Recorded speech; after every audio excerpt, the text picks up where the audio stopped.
इससे पहले यूनिट 2 में हम लोगों ने देखा कि डेटा प्री प्रोसेसिंग की कौन कौन सी टेक्निक्स हैं, डेटा प्री प्रोसेसिंग की जरूरत क्यों पड़ती है। मशीन लर्निंग मॉडल में डेटा को हम पहले डेटा ट्रेनिंग के लिए जो डेटा यूज करते हैं, सबसे पहले उसको हमको प्री प्रोसेस करना पड़ता है। उसके बाद जो हमारा डेटा है, उस डेटा को हम एनालाइज करेंगे और उसे हम कुछ प्रिडिक्ट करते हैं। तो यूनिट 3 में क्या है, ये स्टैटिस्टिकल मॉडलिंग और प्रोबेबिलिटी डिस्ट्रीब्यूशन के बारे में जानना है। प्रोबेबिलिटी डिस्ट्रीब्यूशन स्टैटिस्टिकल मॉडलिंग के द्वारा हम लोग क्या इसमें सीखेंगे कि कैसे जो डेटा गैदर किया गया है, जो रियल वर्ल्ड से रिलेटेड जो डेटा है, उसमें से कैसे सैंपल हम कुछ लेंगे, उस सैंपल में हम कुछ रूल लगा कर उसको एनालिसिस करेंगे। फिर हमारे पास जो नॉन रैंडम डेटा है उसको हम प्रिडिक्ट करेंगे। मींस रैंडम डेटा पे हम एल्गोरिथम लगा करके, कुछ थियरम्स लगा करके उसको एनालिसिस करेंगे। फिर उसके बिहेवियर के अकॉर्डिंग ही हम नॉन रैंडम वेरिएबल के को डिफाइन करेंगे कि रैंडम और नॉन रैंडम वेरिएबल के बीच में क्या रिलेशनशिप है। तो सबसे पहले हमको जानना है कि पॉपुलेशन क्या है। पॉपुलेशन मतलब ओवरऑल एक्सपेरिमेंट। जैसे एक किसी भी डिस्ट्रिक्ट का हमको जानना है कि कितने कोविड के पेशेंट हैं या कितने वैक्सीन लग रही है, तो ओवरऑल जो पॉपुलेशन हो जाएगा वो बोला जाएगा आपका, ओवरऑल जो जनसंख्या है वो पॉपुलेशन हो जाएगी एक्सपेरिमेंट का। और रैंडम क्या रहेगा, रैंडम वेरिएबल्स क्या रहेंगे, जो हम सैंपल्स लेंगे अलग अलग जगह से, अलग अलग प्लेस से। हम पूरा सैंपल ना लेकर के हम कुछ सैंपल्स लेंगे और उस सैंपल्स के अकॉर्डिंग हम प्रिडिक्ट करेंगे। तो जनरली जो स्टैटिस्टिकल मॉडलिंग है, ये मैथमेटिकल मॉडलिंग और स्टैटिस्टिकल एजम्पशन के बीच में ये कहा जाता है। स्टैटिस्टिकल एजम्पशन मतलब क्या होता है कि डेटा को एनालिसिस करके डेटा के बारे में प्रिडिक्ट करना। एमसीक्यू से पहले हम थोड़ा सा इसको देखेंगे क्या ये चीजें हैं। टेक्निक्स कौन कौन से इसमें यूज हम करेंगे, supervise techniques, unsupervise techniques. Supervise unsupervise में क्या रहता है। सुपरवाइज मींस अगर हम सुपरवाइज की बात करेंगे तो उसमें रिग्रेशन मॉडल, क्लासिफिकेशन मॉडल होता है। सुपरवाइज की बात करेंगे तो हम उसमें लेबल्ड डेटा बोले जाएंगे या ट्रेनिंग डेटा का यूज बोला जाएगा। और जब हम अनसुपरवाइज की बात करेंगे, अनसुपरवाइज, तो अनसुपरवाइज में क्या रहेगा, क्लस्टरिंग एंड एसोसिएशन। जब हम अनसुपरवाइज की बात करेंगे तो उसका मतलब हम क्लस्टरिंग की बात करेंगे और एसोसिएशन की बात करेंगे। अनलेबल्ड डेटा की बात करेंगे। फिर थर्ड रहता है रीइंफोर्समेंट। इसमें क्या रहता है कि जब तक हमारे पास फेवरेबल आउटकम्स नहीं आ जाते, तब तक हम जो है अटेम्प्ट्स करते रहते हैं। तो ये जनरली 3 मेथड्स हैं।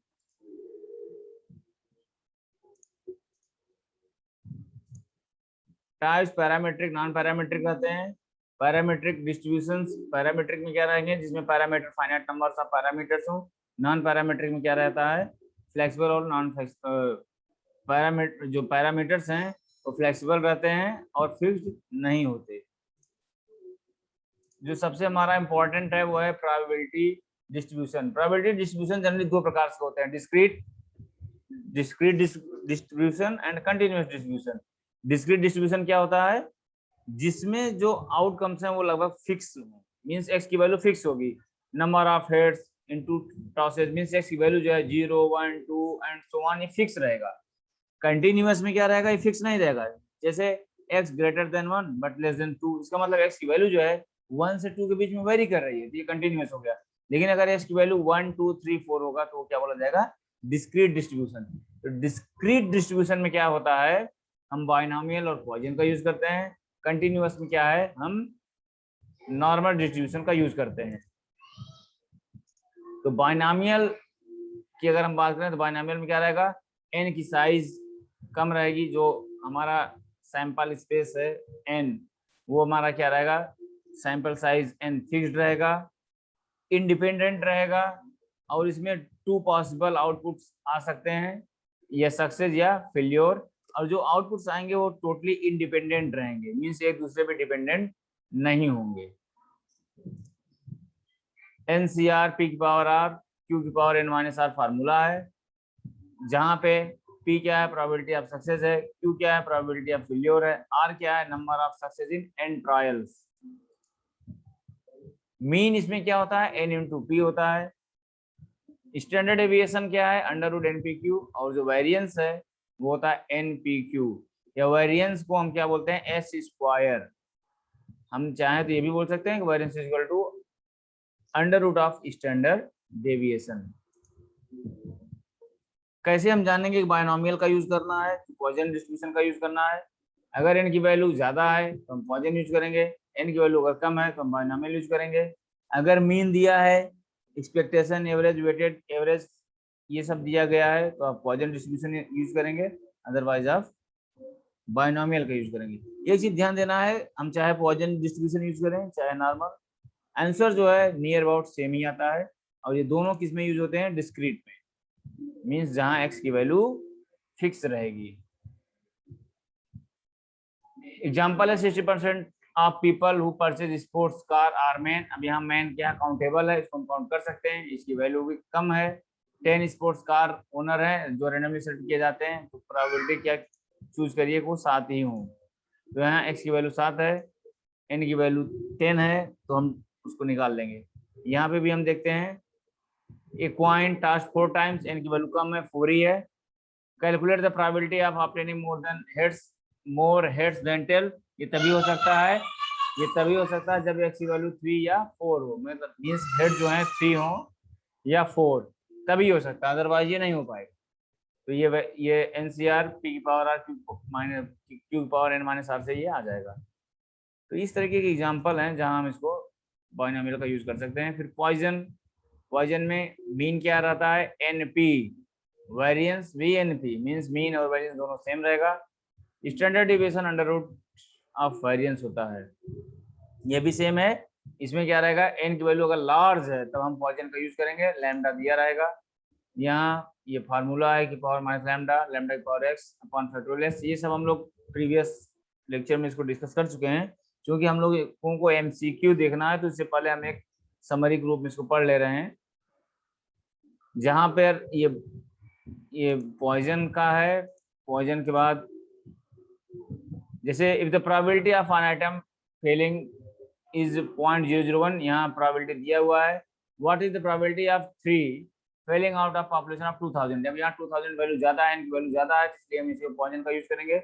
Lambda equal to n into P, n की वैल्यू भी दिया है 2000, p की वैल्यू भी दिया, लैम्डा आ गया, x की वैल्यू 3, इसका आंसर 0.18 आ जाएगा। फिर हम क्या करेंगे? नॉर्मल डिस्ट्रीब्यूशन का यूज करेंगे। नॉर्मल डिस्ट्रीब्यूशन बेल कर्व पे गॉसियन डिस्ट्रीब्यूशन भी इसको बोला जाता है।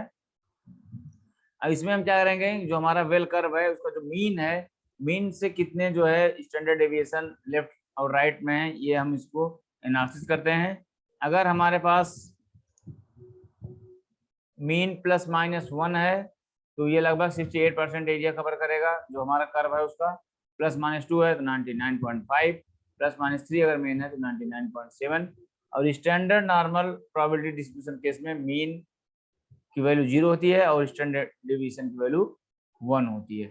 ये हमारा एक छोटा समरी है जिसके ऊपर हम क्या करेंगे? MCQ अपना डिस्कस करेंगे।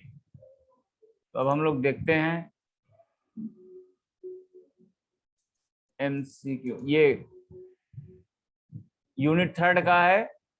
Which of the following mentioned standard probability density function is applicable to discrete random variables? discrete random variables जब बात करेंगे तो दो ही यूज होते हैं, पॉइजन एंड बायनोमियल। यहाँ पॉइजन नहीं दिया गया, बायनोमियल नहीं है तो पॉइजन डिस्ट्रीब्यूशन है, जिसका आंसर क्या होगा? Poisson distribution. Question number 2, what is the area under A conditional cumulative density function? तो हमेशा वो एरिया क्या रहता है? Change with cumulative density function में क्या रहेगा? 1 रहता है, तो 1 जो है आंसर सी जो है करेक्ट है। When do the conditional density function gets converted into the marginally density function? ये तभी होता है जब रैंडम वेरिएबल जो है स्टैटिस्टिकल इंडिपेंडेंसी जैसा बिहेवियर दिखाए, मींस आंसर बी जो है सही है। म्यूचुअली एक्सक्लूसिव इवेंट्स क्या होते हैं? म्यूचुअली एक्सक्लूसिव इवेंट्स वो होते हैं जो कॉमन सैंपल पॉइंट जिसमें जो कंटेन नहीं करते, does not contain any common sample point, तो आंसर डी इसका सही है। Events are said to be mutually exclusive if they do not have any common sample point.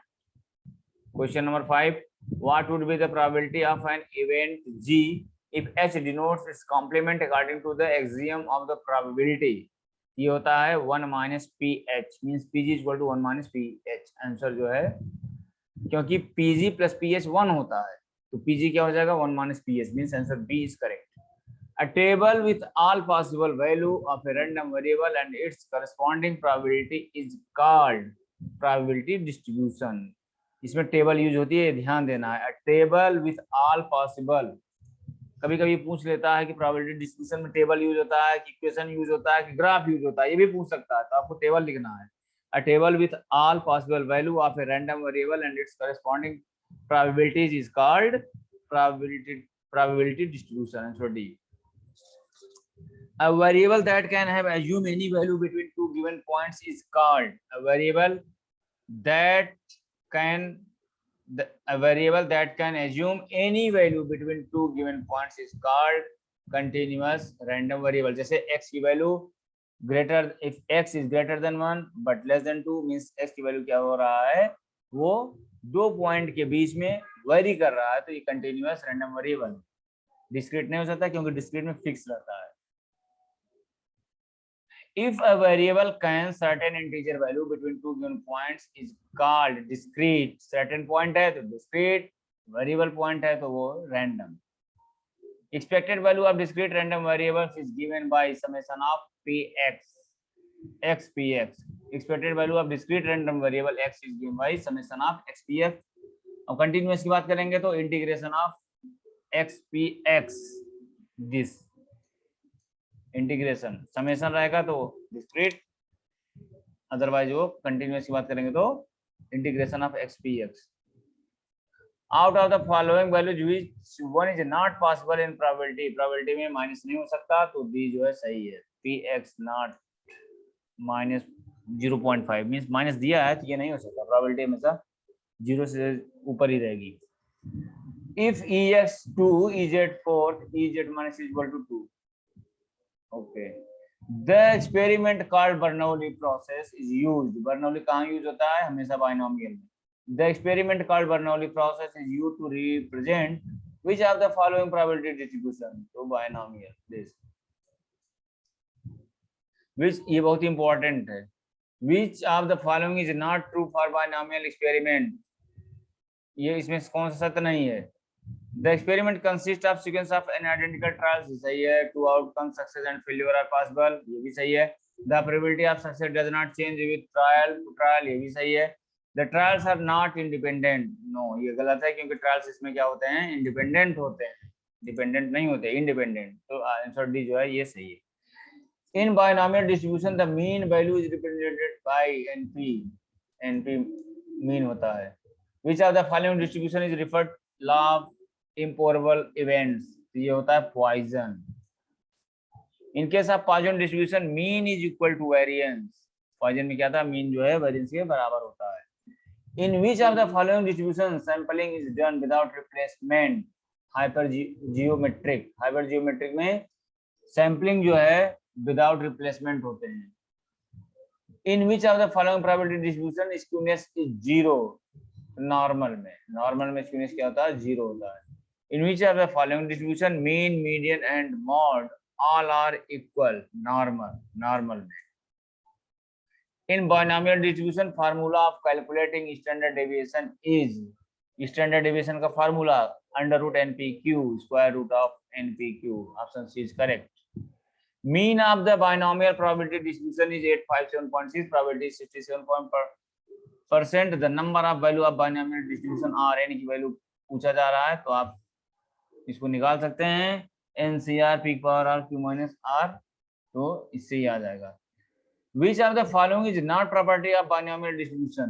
तो कौन सी प्रॉपर्टी ने, probability of success varies from trial to trial. ये इसकी probability नहीं होती binomial की, ये वेरी नहीं कर सकता, फिक्स रहता है. binomial distribution has parameters. कितने पैरामीटर होते हैं binomial में, 2.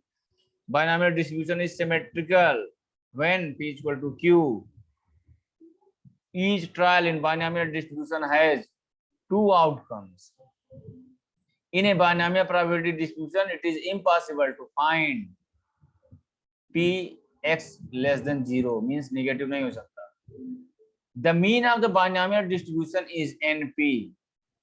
The mean, median and mode of binomial distribution will be equal when p equal to 0.5। ये तो बायनॉमियल में हो गया, लेकिन मीन, मीडियन और मॉड किस डिस्ट्रीब्यूशन में सेम होते हैं? तो बोलेंगे आप नॉर्मल में। The variance of the binomial distribution is always less than mean. Variance of binomial distribution is always less than mean। इसका मतलब क्या हो गया कि जो वेरिएंस है वो लेस देन मीन होता है। इसका मतलब मीन जो है वो हमेशा वेरिएंस से ज्यादा रहता है। Mean of the binomial distribution is always greater than a variance. A random variable x has a binomial distribution with n equal to 10, p equal to 3, then variance is x। अब देखिए यहाँ पे क्या दिया है, n 10 है, p 0.3, तो q क्या हो जाएगा 10 1 minus 0.3 means 0.7, npq होता है, तो 10 into 0.3 into 0.7 means 2.1 is correct answer। The mean of the hypergeometric distribution is nk upon n। Successive trial in polynomial distribution is independent। In a hypergeometric distribution, the trials are dependent। In binomial distribution, n is equal to 6, p is equal to 0.9, the value of x is equal to 7 is 0। A fair coin है tossed 4 times, means एक बार में इसका toss करने पे क्या है 1/2 है, तो 4 टाइम्स क्या हो जाएगा, तो 1/16। हिट के चांसेस क्या रहेंगे 1/16। हाइपर जियोमेट्रिक डिस्ट्रीब्यूशन है, पैरामीटर्स कितने होते हैं 3। हाइपर जियोमेट्रिक में पैरामीटर्स 3 होते हैं, बायनॉमियल में कितने होते हैं parameters 2। If in a binomial distribution a is equal to 1, then aex is equal to p। In which distribution successive trials are without replacement? Hypergeometric distribution। Binomial distribution is negatively skewed when p greater than 1.2। The probability of success changes from trial to trial in hypergeometric distribution। The successive trials are with the replacement in a binomial distribution। तो ये unit 3 के MCQ हैं जो काफी important हैं, और उसमें से आपके एग्जाम में काफी कुछ पूछा जा सकता है, तो इसकी तैयारी आप लोग अच्छे तरीके से कर लेंगे। आशा करता हूँ कि समझ में आ गया होगा। अब कल हम लोग क्या करेंगे फिर नेक्स्ट क्लास में, अब हम लोग मशीन लर्निंग पे अपने जुपिटर नोटबुक पर इसकी प्रोग्रामिंग करेंगे। ओके, आज के लिए इतना ही, थैंक यू।